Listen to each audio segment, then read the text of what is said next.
Hello friends, आज आपण लाल भोपळ्यापासून बनवणारी एक रेसिपी पाहणार आहोत। आज आईंनी लाल भोपळ्याच्या घाऱ्या केल्या होत्या, तर त्याची प्रोसिजर आपण बघून घेऊयात। तर इथे लाल भोपळ्याच्या साली पहिल्यांदा काढून घेतल्या। इथे लाल भोपळा खिसून घेतला तरी चालतो। आम्ही इथे या भोपळ्याचे छोटे छोटे काप करून घेतले होते। या पद्धतीने साल काढून घ्यायची आणि अशी आम्ही छोटे छोटे काप केले होते। याच्यासाठी आम्ही 1 वाटी गूळ घेतला होता।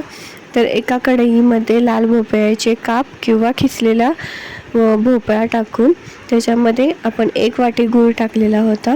ह्या गुळात आपल्याला हा भोपळा शिजवून घ्यायचा आहे। 10 मिनिटं झाकण टाकून आपल्याला हा भोपळा शिजवून घ्यायचा आहे।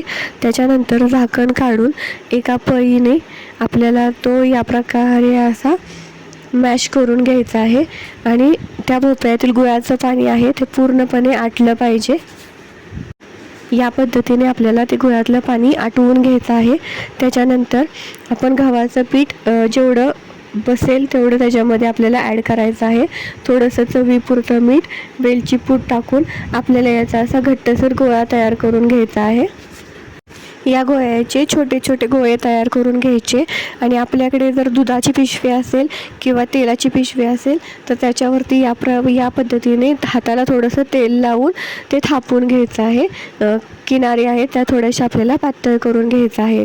त्याच्यानंतर एका कढईमध्ये तेल गरम करून आपल्याला हे जे लाल भोपळ्याच्या घाऱ्या केलेल्या आहेत त्या आपल्याला तळून घ्यायच्या आहेत। या पद्धतीने गूळ टाकल्यामुळे त्याचा या पद्धतीने कलर येतो। तर या खायला खूप टेस्टी लागतात आणि पौष्टिकही असतात। तर एकदा नक्की करून बघा। थँक्यू।